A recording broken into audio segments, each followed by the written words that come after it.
Everybody like and subscribe, praise the bell icon. Story number 1. Every year, the town of Willow Creek hosted an elaborate Easter egg hunt in the woods behind the old Langley estate, a place locals whispered about but never spoke of outright. For decades, the event had been a beloved tradition, full of pastel colors, children's laughter, and chocolate prizes. But one year, it turned into something much darker. It was Easter Sunday, 2013, and the turnout was bigger than ever. Dozens of families showed up with their children dressed in bunny ears and spring dresses, baskets in hand, ready to search the thick underbrush for plastic eggs filled with treats. Organizers had set the boundaries clearly. Don't go past the yellow ribbons tied around the trees. That was the rule. No one questioned why. That year, a man named Richard Palmer volunteered to help.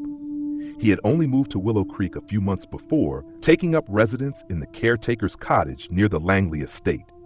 He was quiet, always polite, and said he'd worked in forestry for most of his life. People were glad to have another adult keeping an eye on the kids. Around noon, the hunt began. Children scattered into the woods in all directions, laughing and shrieking with delight as they uncovered eggs.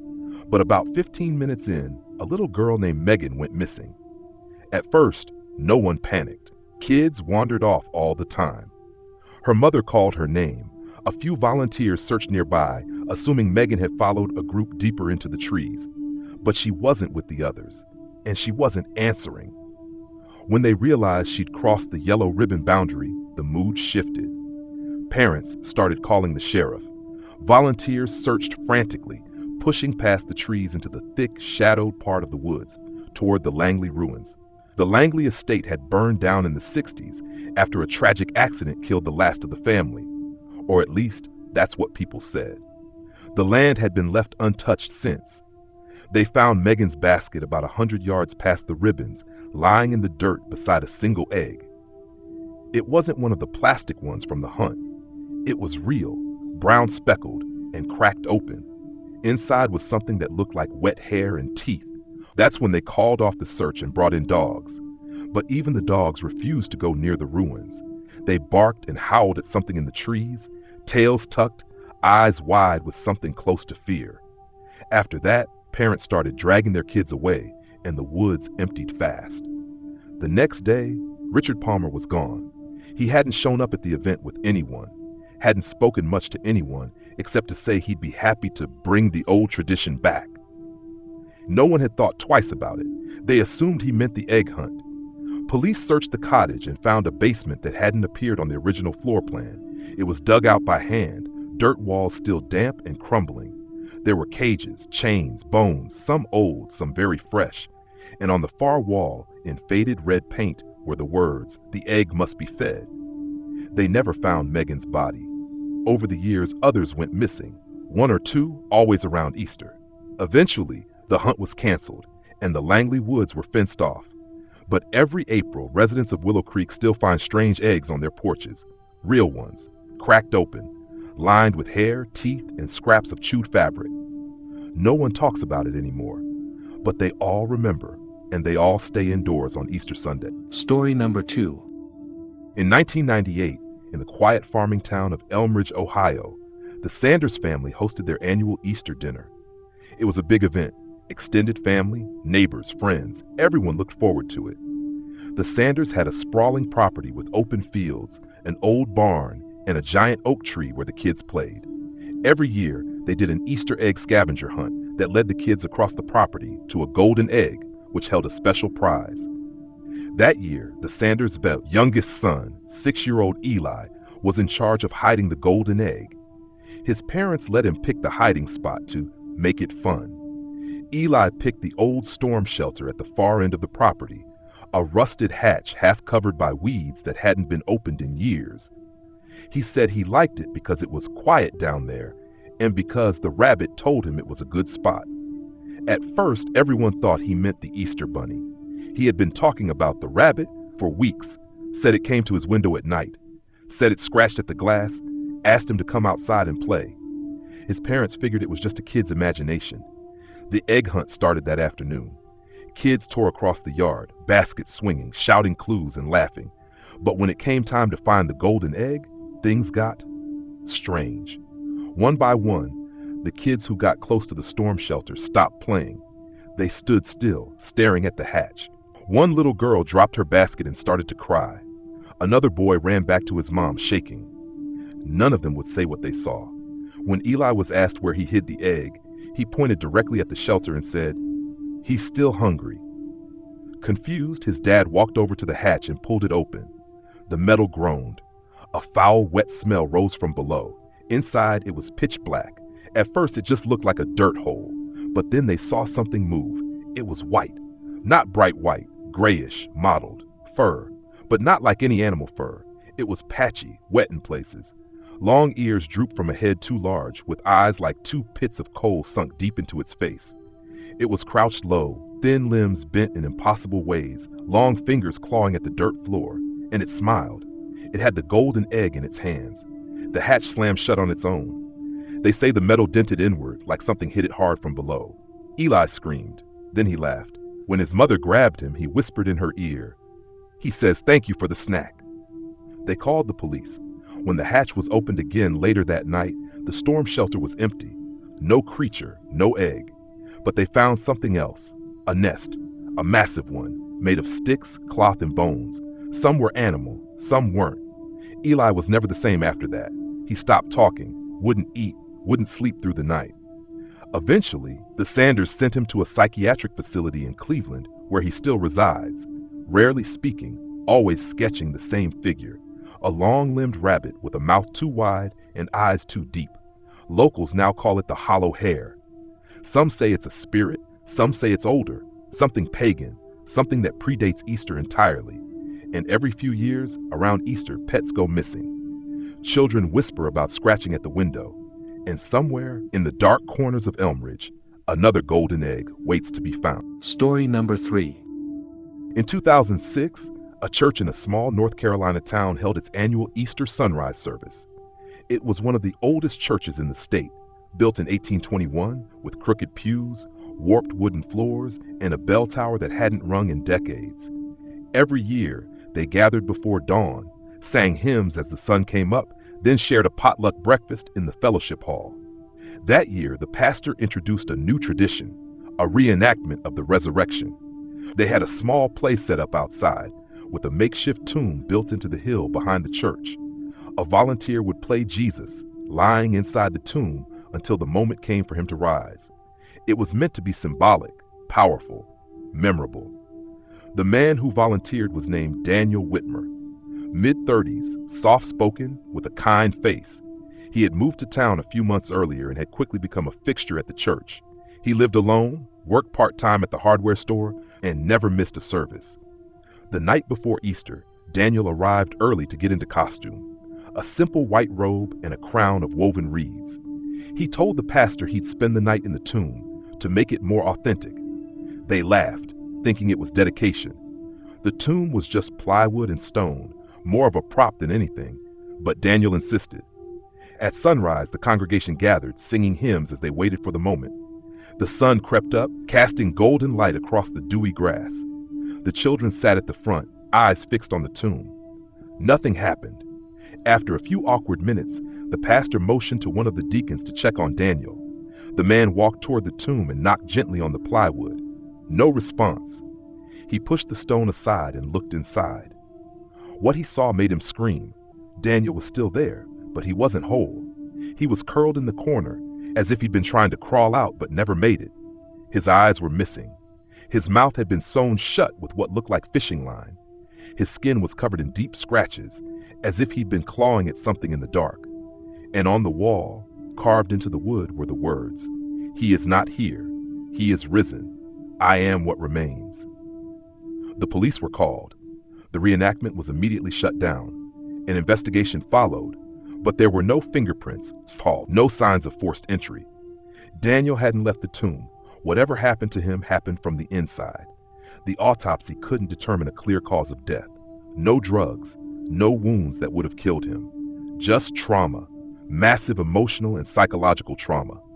The medical examiner said it was as if his mind died before his body did. After that Easter, the church lost over half its members. The tomb was torn down. The reenactment never repeated. But odd things continued. The next year, the bell in the old tower rang by itself at dawn, 3 slow chimes. No one had touched it in over 50 years. Birds died by the dozens around the hill behind the church, their bodies stiff, beaks torn open, and several people claimed they saw a figure sitting in the back pew during service, dressed in white, face never visible, never moving. Now, every Easter morning, the few remaining members light a candle and leave it by the hill, not as a celebration, but as a warning. Because in Elmsworth, the resurrection isn't just a symbol, it's a door. And one year they opened it too wide. Story number 4. In the spring of 1994, a group of college students from a small university in Pennsylvania decided to take a trip over Easter weekend. They wanted something different, off the grid, peaceful, and weirdly enough, they found it. An old farmhouse listed in a classified ad, located miles from the nearest town, surrounded by thick woods and rented out by a woman who signed her name only as Mrs. Ketch. The price was too good to be true, $50 a night. No Wi-Fi, no phone service, but that didn't matter. They wanted to unplug. There were 6 of them, 3 guys, 3 girls, all piled into 2 beat-up cars with bags of groceries, sleeping bags, and booze. When they arrived, the farmhouse looked like something out of an old folktale. Wooden shutters, moss on the roof, a crooked front porch that creaked with every step. Mrs. Ketch was waiting. She was tiny, thin as driftwood, with skin like dried parchment, and a face that barely moved when she spoke. She handed them a rusted key and gave them one warning: do not open the egg. They laughed, assuming she was senile or messing with them. But on the dining room table inside the house was a single item, a large porcelain egg, pale yellow, veined like marble, sealed shut. It looked old, priceless even. None of them touched it that night, though jokes were made about cracking it open to see what was inside. That first night went fine. They drank, played cards, wandered the woods a bit. But that was the last night they all felt normal. On Saturday morning, one of them, Alyssa, didn't come down for breakfast. They found her upstairs, sitting cross-legged in front of the egg, just staring. Her eyes were wide, unfocused, and when someone touched her shoulder, she whispered, "It's moving. It's waking up." That night, they heard noises, something dragging across the floor upstairs. When they checked, nothing was there, just long scratches on the wood, as if claws had been dragged across it. And Alyssa had moved. Now she was sitting in the hallway outside her room, still staring at nothing, mouthing something over and over. "He's almost hatched." The next morning, 2 of the guys were gone. Their beds were still made, but their clothes were left behind. One of the girls found a trail of what looked like eggshell fragments leading to the basement, thin, sharp, and warm to the touch. When they opened the basement door, it was pitch black, and something was breathing down there. They tried to leave, but the cars wouldn't start. The road back to town had been blocked by fallen trees, fresh, like they'd come down that night. They were trapped. That night, the egg began to crack. Hairline fractures spread across the surface. A sound came from within. Not a peep or chirp, but something wet, clicking, like teeth grinding together. Alyssa stood up for the first time in nearly 2 days and said clearly, "He's hungry. We were promised." She slit her own throat with a piece of broken porcelain before anyone could stop her. Panicked, the remaining students tried to destroy the egg. They smashed it with a chair. It didn't break. They tried burning it. It hissed and pulsed but remained intact. Eventually, only one of them, Derek, managed to escape. He ran into the woods, barefoot, until he found a road and flagged down a passing truck. When police returned to the farmhouse, they found nothing but the egg on the table, fully sealed again, no cracks, no signs it had ever opened. No bodies were recovered. The others were never found. Derek still won't talk about what he saw in the woods that night. But every Easter, he disappears for the weekend, goes completely off the grid, leaves a porcelain egg on his doorstep before he goes. And he always says the same thing when people ask why. Because it hatches every 31 years, and the next one is getting close. Story number 5. In 1971, in a forgotten suburb just outside of Portland, Oregon, a children's Easter pageant was held at an old elementary school called Brookpine. The school had been partially condemned, half of it sealed off after a mysterious fire years earlier. But the gymnasium still stood, and the community used it for events. That year, a local Sunday school organized a performance called The Passion of the Bunny, a strange, low-budget play that tried to blend the resurrection story with springtime symbols like flowers, chicks, and of course, a man in a rabbit suit. It was meant to be lighthearted. It was not. The man who played the Easter Bunny was a drifter named Lowell Trent. He wasn't from the area, and no one could recall exactly how he ended up with the role. He didn't talk much, but he showed up every day for rehearsal, always wearing the dusty old rabbit costume he brought himself. The kids hated it. The suit was yellowed, stiff, and smelled like mildew. The head was oversized and handmade, papier-mâché, with glassy, uneven eyes and long ears that bent the wrong way. When one of the teachers asked Lowell about it, he simply said, "It belonged to the last man." No one knew what that meant. On the day of the pageant, families filled the folding chairs in the gym. Children lined up backstage, nervously waiting their turn. The air was hot, thick with the scent of old wood and sweat. The lights flickered once. Then the play began. It started normal enough. Little girls dressed as angels, boys stumbling out as disciples. But when the bunny appeared, the room went silent. Lowell didn't speak his lines. He didn't move like a man. He shuffled, head tilted too far to one side, limbs jerking like a puppet. Children froze mid-sentence, forgetting lines. Some began to cry. One wet himself and had to be led off stage. And then, mid-scene, Lowell took off the bunny head. The audience gasped. Beneath it was something else. Not Lowell's face. Not exactly. His skin was pale, eyes bloodshot and sunken deep into their sockets. But the worst part was his mouth, stitched into a permanent high smile, thin wire wrapped through his lips, dried blood crusted around the edges. He began to speak then, but no one could understand the words. They weren't in English, weren't even human. Low, gurgling, rhythmic, like a prayer or chant. Lights began to flicker again, then burst. The gym went black. When they turned the lights back on, Lowell was gone. 4 children were missing. Search parties combed the area for weeks. No bodies, no signs. Just one thing was left behind, the bunny costume, slumped in a chair backstage, empty, deflated, except for the inside of the head, which was soaked through with blood and filled with human teeth. None of them matched the missing children. The school was permanently shut down, and the building was demolished a year later. But the story didn't die. Every Easter in that area, reports come in. Children waking up with bite marks on their arms, rabbits hanging by their necks from fences, or kids whispering about a smiling bunny that comes into their rooms at night and hums to them in a language they don't know. The locals have a name for it now, the Hollow Harriman.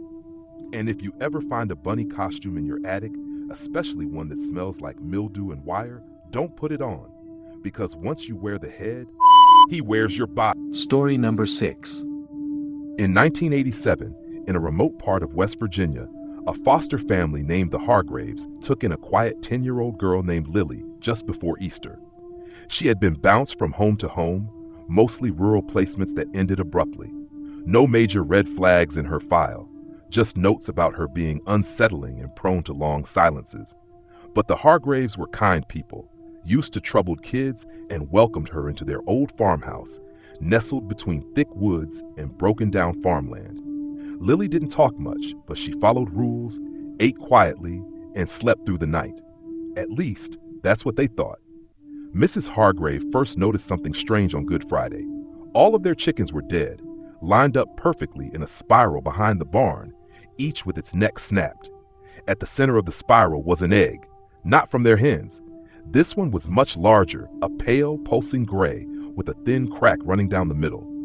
She assumed a predator had done it and buried the egg before the kids could see. But that night, Lily placed another egg on the windowsill. No one saw her do it. When Mr. Hargrave asked about it, she smiled for the first time. "It's for him. He's almost ready." They thought it was just a kid being creepy. Until Easter morning. At sunrise, their youngest son, David, went missing. His bed was untouched, but his window was open, screen torn out from the outside. They called the police, neighbors helped search the woods, and Lily just sat on the front porch, humming a strange tune, gently rocking back and forth. She wouldn't speak, wouldn't move, just hummed.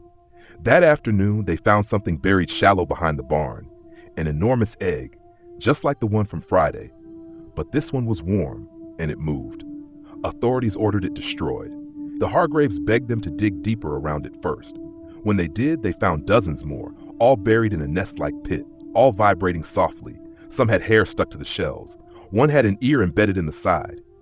They took Lily in for questioning, but she didn't respond to a single word. No fear, no emotion, no answers. But the other foster kids at the home started drawing things, horrible things. Not monsters, not claws or teeth, just rabbits. Row after row of tall, thin, distorted rabbits with faces too human and eyes completely black. In every drawing, there was one thing in common.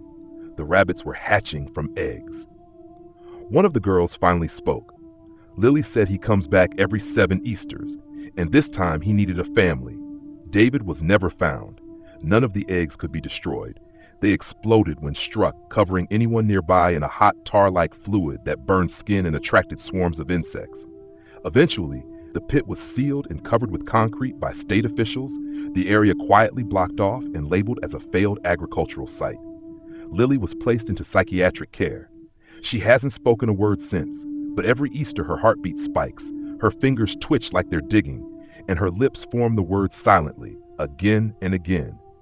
He is risen, he is watching, and he's still hungry.